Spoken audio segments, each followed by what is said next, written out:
The Secret of Anti-Americanism by Mencius Moltbug, published August 8, 2007. As a young American living outside the US, I often found myself exposed to the odd belief system that's often called anti-Americanism. I had trouble understanding how or why anyone could think this way. Reality, which my father brought home every night in the slim and serious form of the Herald Trib, was one thing, and anti-Americanism quite another. And yet, the creed seemed quite popular. Moreover, it was no peasant superstition. If anything, the local elites, with whose spawn I was of course raised, and whose wealth and sophistication were undeniable, tended to be the most anti-American around. If anyone was pro-American, it was the people farther down the food chain. This was a puzzle, and it was quite some time before I had any satisfying answer to the mystery. Among American intellectuals today, we see basically two views of anti-Americanism. If you are a progressive intellectual, you probably believe that anti-Americanism is the natural consequence of the notorious crimes committed by America in the past and present. We could call this the Death World theory, after an old sci-fi novel by Harry Harrison. Without debating the details of America's rap sheet, the basic problem with the Death World theory is that many other 20th century powers committed notorious crimes, the Soviets, the Chinese, and of course the dastardly French, without creating any phenomenon even remotely similar to anti-Americanism. If you are a conservative intellectual, you probably believe that anti-Americanism is more or less the modern equivalent of anti-Semitism, that is, a lie propagated by unprincipled politicians for the usual purpose of rising to power on a wave of hate. We could call this the Hitler theory of anti-Americanism. Hitler was certainly no fan of Jazz-Age America, infested as it was by Negroes and Jews. The difficulty with the Hitler theory is that most, although not all, of the world's anti-Americanists seem to hate Hitler even more than they hate America, so it's a little difficult to imagine them borrowing his tricks. There are certainly bits of truth to both the Death World and Hitler theories, but overall they don't really jump out at me and say, yes, I am an accurate representation of reality. So perhaps it's worth digging deeper. I see four really puzzling facts about anti-Americanism. First, the actual content of anti-Americanism is basically nonsense.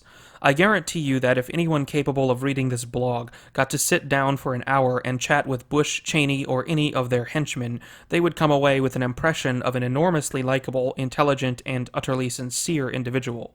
Moreover, this impression is quite accurate. My father, a career Foreign Service officer with a PhD in philosophy, met quite a few of these people, because one of the tasks of an FSO is shepherding congresspersons on junkets.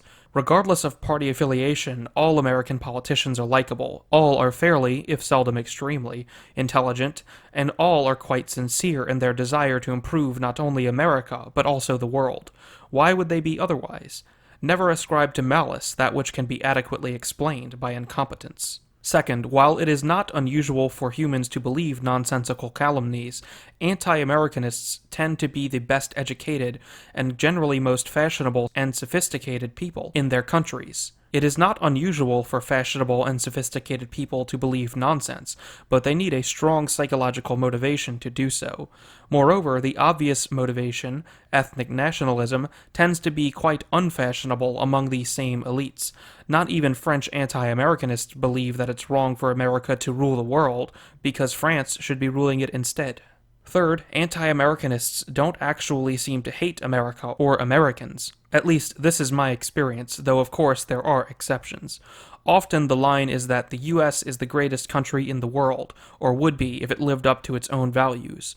Or they will tell you that they love the American people, but they hate the American government, Bush, etc. Fourth, the world capital of anti-Americanism appears to be America. Certainly, if there is a system of institutions in which anti-Americanism predominates, it is the Western university system. Certainly the West's most prestigious universities are in America, and certainly anti-Americanism is no hardship to an American academic career. Where does Noam Chomsky teach? Not at the Sorbonne. Here is my explanation of these four unusual facts. Your mileage, as usual, may vary. First, I believe anti-Americanism is best described as an epiphenomenon of universalism. The single most significant fact about the world today is that 62 years ago it was conquered by a military alliance whose leader was the United States, and whose creed of battle was this non-theistic adaptation of New England mainline Protestantism. I don't think it's a coincidence that the European ruling class holds essentially the same perspectives that were held at Harvard in 1945. The U.S. Army did not shoot all the professors in Europe and replace them with Yankee carpetbaggers, but the prestige of conquest is such that it might as well have. It makes sense to view anti-Americanism as a post-war phenomenon, because it's hard to find anything in Europe's pre-war political scene that corresponds to it. Before World War II, a European who found American influences pernicious was most likely a man of the right, generally either an anti-Wilsonian aristocrat or a Bonapartist nationalist demagogue. After the war, and especially since the rise of the post-war educated generation of 1968, European anti-Americanism has been overwhelmingly on the left. Considering the animosity between these factions, it's hard to find any continuity between them. One way to look at the relationship between American and European political creeds is an analogy I often find useful, comparing the transmission of traditions to the transmission of languages. In the 1940s, America invaded Europe, rather than the other way around. Therefore, we would expect to see more political diversity in America than in Europe. For much of the same reason there are more dialects of English in Britain than in the US. The Englishmen who came to the US were by no means uniformly distributed across England, Scotland, and Wales, and the randomizing process of migration tended to homogenize their speech and create a lingua franca. Just as the English of Appalachia retains Elizabethan tropes which have long since disappeared in the home country, the universalism of Europe has a kind of New Deal purity which the fray of American politics has long since diluted. In Europe, universalism has no significant natural enemies. It flourishes as a kind of clonal hypercolony, like the Argentine ant. The sort of right-wing populism one can see every day on Fox News barely exists, even in Britain, in the degenerate lowbrow form of the Daily Mail, where it is clearly in the process of vanishing. On the continent, it is already extinct for all political purposes, reappearing only east of the Oder, in figures like the Kaczynski twins. While anti-universalist attitudes are socially unfashionable in the United States, they are socially unacceptable in most of Europe, though allegedly the Swedes are famous for spewing great masses of filthy wrongthink when extremely intoxicated. This is how the European Union can claim to be the culmination of democracy while in fact being entirely free from politics. The truth is that, except for a tiny minority of carping malcontents, all respectable Europeans agree on all significant political questions. Europe's educational system has simply done a fantastic job of eradicating dissent. Fine, but what does this all have to do with anti-Americanism? How can an essentially American tradition be anti-American? This still makes no sense. The truth, in my opinion, is that Europeans hate not America, but the American government, and they hate not the American government, but the Red government. Defense, the White House, and maybe, quite anachronistically these days, the CIA.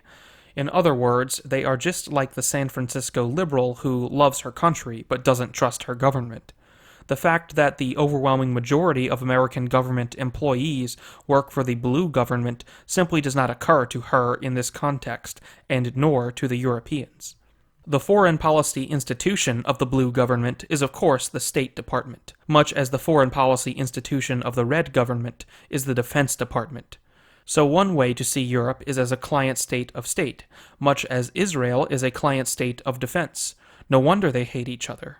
When Europeans express anti-American sentiments, in my opinion, they are actually acting as loyal servants of the America that conquered them 6 decades ago. Of course, Europe was invaded by tanks, airplanes, and infantry, not diplomats, educators, and aid workers. But the America that won World War II was a one-party state that had no place for the right, and it recreated Europe in its own image.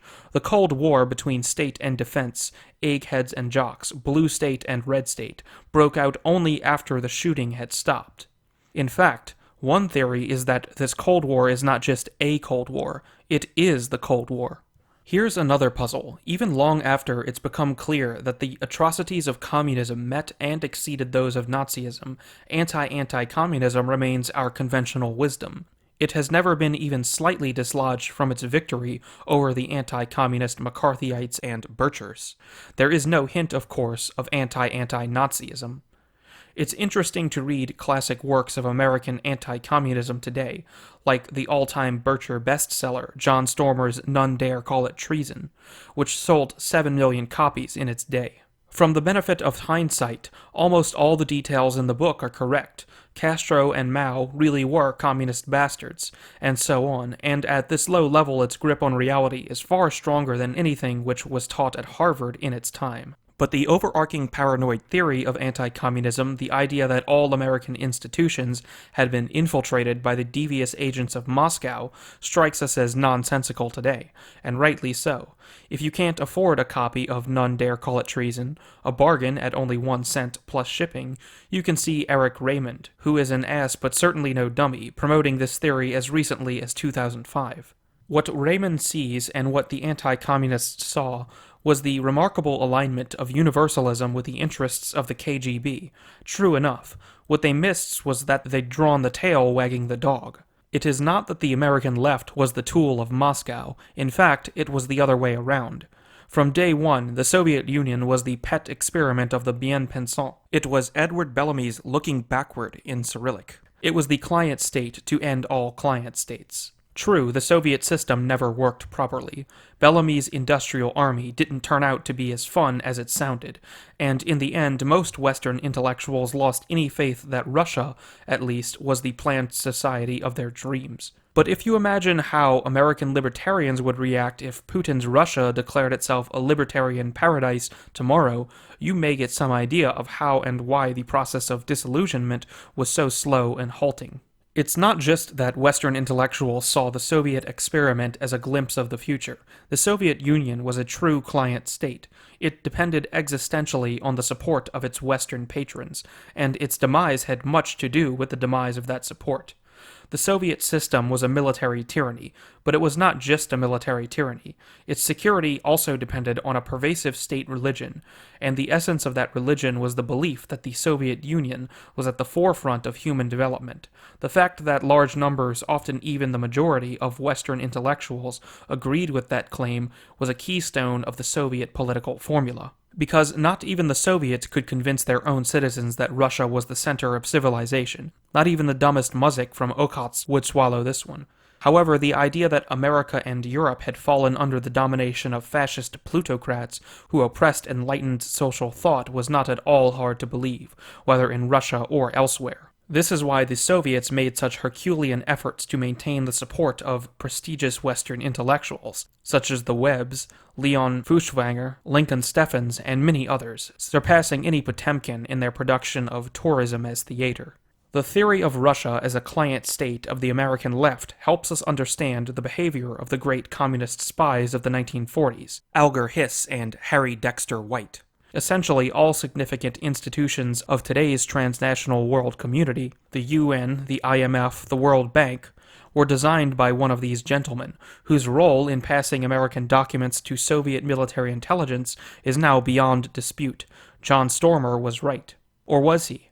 The thing is that while technically Hiss and White were certainly Soviet agents, they hardly fit the profile of a traitor like Aldrich Ames. Hiss and White were at the top of their professions, respected and admired by everyone they knew. What motivation could they possibly have for treason? Why would men like these betray their country? The obvious answer, in my opinion, is that they didn't see themselves as betraying their country. The idea that they were Russian tools would never have occurred to them. When you see a dog, a leash, and a man, your interpretation is that the man is walking the dog, even if the latter appears to be towing the former. Hiss and White, in my opinion, believed, like many of their social and cultural background, that the U.S. had nothing to fear from the Soviet Union. They saw themselves as using the Soviets, not the other way around, helping to induce the understandably paranoid Russian leadership to integrate themselves into the new global order. Probably they had much the same picture of their actions that Larry Franklin, on the other side of the aisle, had when he passed documents to Israel. In this theory, the Soviet Union is simply the first and largest of the many Third World states which America's universalist establishment played midwife to. From Mao, Castro, Nasser, and Ho, down to Mugabe, Khomeini, and Chavez, The fingerprints of the State Department, the Times, and the universities are everywhere. The Bolsheviks are just the first of the series. Not that the Polygon ever had control over these gangsters. No one can control a gangster. The likes of Hiss and White would have lasted 5 minutes in a power struggle with Stalin. If his name had been Heriberto Di Matteo and his passport hadn't been blue, Castro would have had Herbert Matthews locked in a dog cage. To these mafia dons of the 20th century, their American intellectual patrons were no more than useful idiots, and the entreaties of foreigners to actually implement freedom and democracy as promised the buying of sheep. And there were easy ways of diffusing even this buying. One way, still in use by Castro as I write, is to point to the hostility of America, i.e., more exactly, of the Red government. If America would only make peace with us, we would become good and sweet and true, but for now it is necessary to take extreme measures to defend ourselves from the Pentagon and CIA. Thus, devout universalists could blame all the suffering of the Cold War, not least its numerous hot wars, quite credibly on their own political enemies, rather than on the militarist mafias to which the State Department had helped hand over half the planet. At least Europe did not prove favorable to gang rule, at least not quite as favorable. Anti-Americanism, in this interpretation, is the organizing ideology of an empire. Call it the Blue Empire. The Blue Empire is an American empire, and its headquarters are in Foggy Bottom and Cambridge and Times Square. Anti-Americanists have no idea that they are, in fact, serving the needs and wishes of the Blue Empire. But then again, why would they? The Blue Empire's bitter enemy is the Red Empire, whose headquarters is in Arlington and, for the moment, Pennsylvania Avenue. The Red Empire is currently defending itself in Israel, Iraq, Afghanistan, and Colombia. Former client states such as Chile, Spain, Portugal, South Vietnam, and South Africa have fallen to the blue side.